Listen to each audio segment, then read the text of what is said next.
It was one of those lazy afternoons, the kind where the sun hung low in the sky, casting long shadows across the emerald green of the golf course. I had just wrapped up my round, my favorite way to unwind, when I noticed the officer approaching. He was tall, his uniform crisp, and his expression one of authority. I've seen him around the course before, usually patrolling the entrance, but today he seemed to have a different mission. I was putting my clubs back into the trunk of my car when I heard the firm, "Hey." I turned, expecting to see a group of golfers messing around. Instead, the officer was striding toward me with purpose, his hand already reaching for his belt. "Excuse me, sir," he said, his voice deep, but tinged with that unmistakable edge of impatience. "I need to ask you a few questions." He was close enough now for me to see the shine of his badge and the tension in his posture. "Questions about what?" I asked, glancing at my watch. It had been a long day, and I was looking forward to heading home. "About the club," he said, clearly not recognizing who I was. "We've had some reports about suspicious activity around here. I'm going to need to check your membership." I could tell by his tone that he wasn't just asking for my ID, he was making a statement, implying something he didn't quite understand. I stood there, taken aback for a moment. He had no idea who I was. In fact, most people didn't recognize me outside of the course. But I wasn't just some random golfer who showed up to play. I was the owner, the one who had built this place from the ground up, the one who had poured his soul into making this course what it was today. Yet here he was, demanding answers like I was a trespasser. "Look, officer," I said, trying to keep my cool, "I own this course. If there's any issue with the club, I'm the one you need to talk to." The officer's eyes narrowed slightly, but he didn't back down. He still had his hand resting near his belt, fingers twitching as if ready for something I wasn't prepared for. "I've heard that before," he said, shaking his head. "You don't look like the owner." A small, mocking grin crept onto his face. I could tell he was sizing me up, and in his mind, I must have seemed too unremarkable to be the one in charge. It stung more than I expected, but I wasn't going to let it show. "I'm serious," I said, my voice growing firmer. "I own this place. I built it." At that, the officer took a step closer, his body language becoming more rigid. "I'm going to have to see some ID." I could feel the heat rising in my chest, the frustration building, but I knew if I played my cards right, I could defuse this. I reached into my pocket and pulled out the key card to the club. It had my name engraved on it, and it was all the proof I needed. "This should clear things up," I said, holding it up for him to see. He took it, his fingers brushing mine for a brief moment. The change in his expression was immediate. The officer blinked, looking at the card again, and then at me. Recognition slowly crept across his face. But it was too late for an apology. The officer's face went pale as he stared at the card. For a brief second, he seemed to lose his composure, his grip tightening around the key card as if it were something dangerous. I could practically see the gears turning in his head, realizing just who he'd been confronting. The man behind the entire club, the very one who had put all his blood, sweat, and money into building this place. "Sir, I didn't realize," he stammered, his voice dropping several octaves, now laced with nervousness. "I wasn't in the mood for apologies, though." His tone had shifted, but it wasn't enough to erase the irritation I was feeling. I'd worked for years to make this course what it was. I'd seen the frustration of long hours, the hurdles, the difficult negotiations. And now, here was this officer, clearly questioning my right to even be here. The nerve.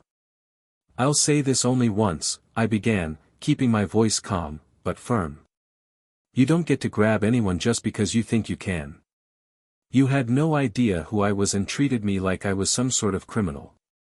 You owe me more than an apology."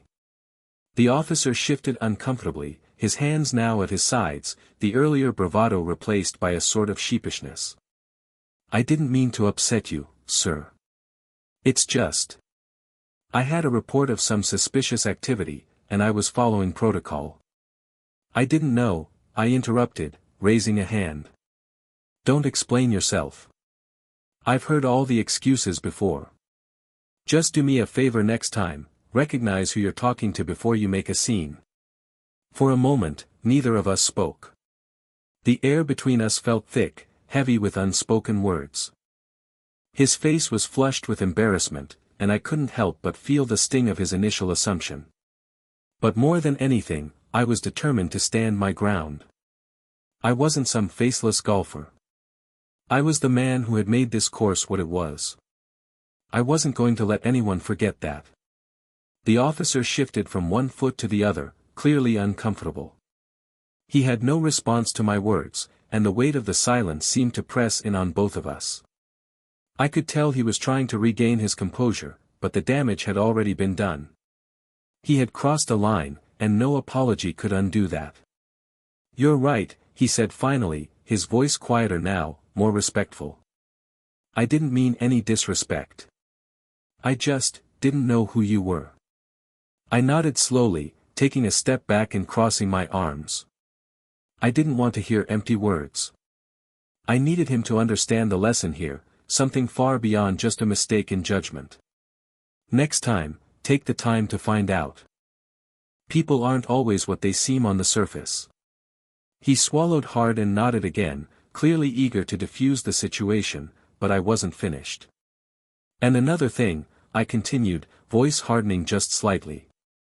"When you're on my property, your job is to protect and serve, not harass people who are just here to relax. I'm not some random guy off the street. I built this place from the ground up.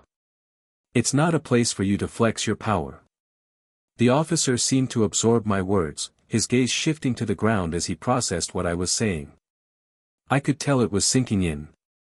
But at that moment, it felt like too little, too late. For a long moment, there was nothing but the sound of the wind rustling the leaves in the trees nearby. The only movement was the occasional golfer walking past, oblivious to what had just happened. Finally, the officer spoke again, his voice soft but sincere. "I'll make sure this doesn't happen again. And I'll remember your name next time." I didn't reply right away. I just stared at him for a moment longer before nodding slowly. "Good. Now, go do your job. I've got a round to finish." He gave a stiff nod and turned, walking away, leaving me standing there by my car. I couldn't help but feel a simmering frustration bubble up within me. What had been a relaxing afternoon had been interrupted by an encounter I hadn't deserved, but I wasn't going to let it ruin my day. I slid into the driver's seat, letting out a deep breath as I started the engine. The sound of the car rumbling to life was a welcome distraction from the tension that still hung in the air. I wasn't one to dwell on these things, but this had crossed a line. As I drove off, I couldn't help but think about how often people like him assume things based on appearances. People who don't know you, who only judge what they see, without understanding the weight of your story. But I'd made it through far worse, and I wasn't about to let some cop's misjudgment keep me from enjoying the rest of my day. The drive back to my office felt longer than it should have. My mind kept replaying the encounter over and over, the officer's initial attitude, his quick shift from arrogance to nervousness. It was almost like a slap in the face, and despite what I told myself, I couldn't shake the feeling of being belittled. People, especially those in positions of power, rarely understood the weight of what they were dealing with when it came to me. As I neared the gates of the course, I felt the familiar calm return. The sprawling green field stretched out before me, peaceful and untouched. It was my sanctuary. I built this place with my own two hands, and while that officer might not have recognized it, the people who mattered did. They knew me, they respected me. And in the end, that's what counted. I parked and walked toward the clubhouse, nodding to the few golfers lingering around, finishing up their rounds. Inside, the cool, quiet air of the clubhouse greeted me, a soft contrast to the heat of the day. My assistant was sitting at her desk, typing away at something, but she looked up and smiled when she saw me. "Hey there, how was your round?" she asked, clearly unaware of the little drama that had unfolded just outside. I smiled back, not wanting to dive into it just yet. It was fine. Just the usual. I could tell she could sense something was off, but she didn't press. Instead, she handed me a folder with some paperwork, and I took it without another word. I was ready to move on, but my mind kept returning to the officer. What kind of man does that? Grab someone like they're a criminal, without so much as a second thought. Without even trying to understand who they were. But I wasn't here to dwell on his mistakes. I had bigger things to worry about, things that actually mattered. In a way, though, that interaction had made me realize something. People like that officer would never know what it took to build something like this. They'd never understand the sacrifices, the long nights, the moments of doubt. They saw only what was on the surface, and they always would. I sighed, shaking off the thought. Just as I sat down to go through the papers, my phone buzzed on the desk. It was an email from the head of our marketing team, asking if I had time for a quick meeting to discuss upcoming renovations to the course. I clicked open the email, reading through the details. This, I could deal with. The officer's actions were a minor annoyance, but this was something I could control. Something that would push the club forward, keep it evolving. And as for the officer, well, I'd chalk it up to a lesson learned on both sides. He'd learned not to assume, and I'd learned that not everyone would always respect what I'd worked for. But that didn't mean I wasn't going to keep pushing forward. I stood up from my desk, ready to move on with the rest of my day. The course was mine. No one could take that from me. The rest of the day was filled with meetings and calls, the usual back and forth that kept the gears of the club turning. I spent most of it in my office, hammering out details for the upcoming renovations. We were planning to add new holes, improve the landscaping, and bring in some top-tier instructors for lessons. It was the next step in making the club not just a place to play, but a destination. My goal was always to make it the best. The officer's misstep, though frustrating, was just a tiny hiccup in the grand scheme of things. As the sun began to set, painting the sky in hues of orange and pink, I stepped outside for a breath of fresh air. The day's heat had subsided, and the air had cooled into something comfortable. I stood at the edge of the first green, looking over the course. Everything here was a reflection of me, my work, and my dedication. It was quiet, peaceful. I liked that. I heard footsteps behind me, and I turned to find one of the senior members of the club, Ted, walking toward me with his usual jovial grin. Ted had been a member for years, and while he wasn't particularly involved in the day-to-day operations, he was a good man, and his opinion carried weight around here. "Evening, boss," he said, his voice warm and friendly. "I saw you out there earlier. Everything okay?" I nodded, forcing a smile.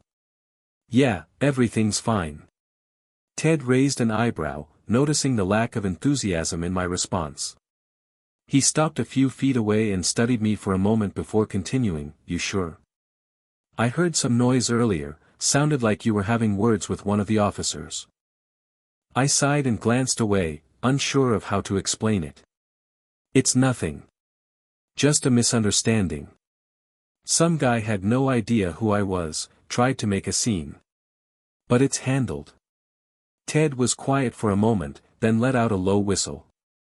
"Man, that's gotta sting. But you know, there's always someone who doesn't get it, right? Doesn't know the hard work that goes into running a place like this." I nodded again, his words hitting home more than I cared to admit. "You've put a lot of effort into this club," Ted continued, "and people like him. They'll never see that. But the ones who matter. They know. We know." That simple statement made me feel a bit lighter. It wasn't about proving anything to someone like that officer. The respect I earned wasn't going to come from his recognition. It was from the people who valued what I had created, the ones who understood the blood, sweat, and tears that went into every single aspect of this course. "Thanks, Ted," I said, appreciating his support. I needed to hear that. He smiled and patted me on the back. "Anytime. Now, you still planning to finish your round tomorrow?" I laughed, the first real smile of the day crossing my face. Absolutely. But tomorrow, no interruptions. Ted chuckled, good luck with that, boss. You never know when another officer might come knocking. We both laughed as he turned to head inside, and I lingered by the green for a few more moments, letting the evening calm wash over me. It wasn't the confrontation I had expected today, but I had learned something valuable. The real work was never about fighting off the small obstacles. It was about continuing forward, building something people could rely on, something lasting. The club, the course, and all the people who believed in it, that was what mattered. I took a deep breath, ready to face whatever came next. The next morning was crisp, with the sun just beginning to rise over the horizon, casting long shadows across the dew-covered grass. It was the kind of morning that reminded me why I loved this place so much, the quiet, the solitude, the stillness before the world woke up. The kind of morning that made everything else seem insignificant. I had come early to get in around before the club started filling up. The officers from the previous day hadn't been forgotten, but they were already a distant thought. Today was about focusing on what mattered. I grabbed my clubs from the trunk of my car and started walking toward the first tee. As I neared the tee, I spotted a few regulars lining up for their own rounds, exchanging casual greetings. Ted had already made his way to the practice green, waving me over as he saw me. I waved back, acknowledging his presence, and kept walking to the tee. I wasn't in the mood for small talk today, but the familiarity of it all brought some comfort. It was just what I needed. I took a deep breath and set up for my first shot, letting the sounds of nature, the chirping birds, the gentle rustling of the trees, surround me. I focused on the ball, lining up my shot, and then swung. The ball flew straight, slicing through the morning air with that satisfying whoosh. The moment was pure. As it landed softly on the fairway, I felt the weight of everything else just melt away. There was no officer, no confrontation, no interruption. Just the game. Ted walked over as I approached the fairway, a smile still on his face.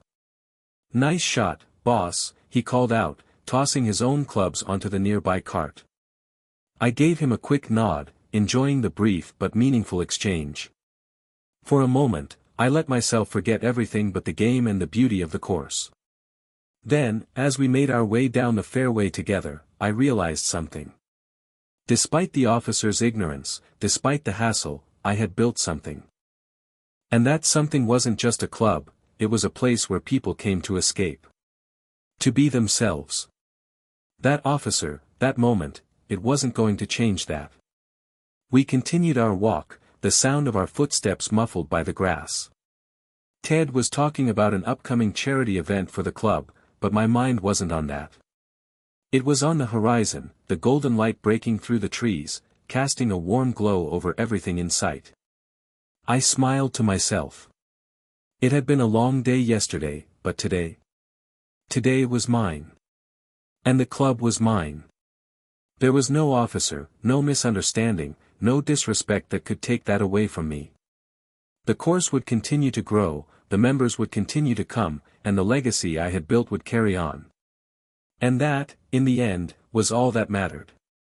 By the time we reached the clubhouse after our round, the morning light had fully settled over the course, bathing everything in a soft, golden glow. It was the kind of light that made the club look almost cinematic, every corner polished and perfect. I had made it through the previous day's frustration, and now, standing on the steps of the clubhouse, I felt that calm certainty again. Ted gave me a hearty pat on the back as we parted ways. Good game today, boss. We'll catch up at the event, all right? I nodded, watching him walk into the clubhouse. But my thoughts were elsewhere now. Yesterday felt like a distant memory, like a bad dream that faded as soon as the sun rose. I had faced down a small moment of disrespect, but I'd come out the other side stronger. It wasn't the first time I'd been underestimated, and I knew it wouldn't be the last. But I also knew this, none of that mattered. People like that officer. They come and go. The club, the legacy I built, and the respect from the people who truly mattered. That was what stayed. That was what would endure. I made my way toward the parking lot, ready to head home. The air was still cool, the day ahead open and full of possibilities. As I walked, I couldn't help but smile. No one could take away what I'd created here, not a misplaced assumption, not a hasty judgment, not anything. The officer's mistake had been just that, his mistake. It didn't change a thing. The course would continue to thrive, to evolve, and to welcome people from all walks of life. And I would be here, every step of the way, continuing to shape it into something greater. Something lasting. In the end, that was my answer to everything. The work. The dedication. The course. That's what defined me, not some random misunderstanding on a sunny afternoon. With that thought, I climbed into my car, feeling a wave of satisfaction wash over me.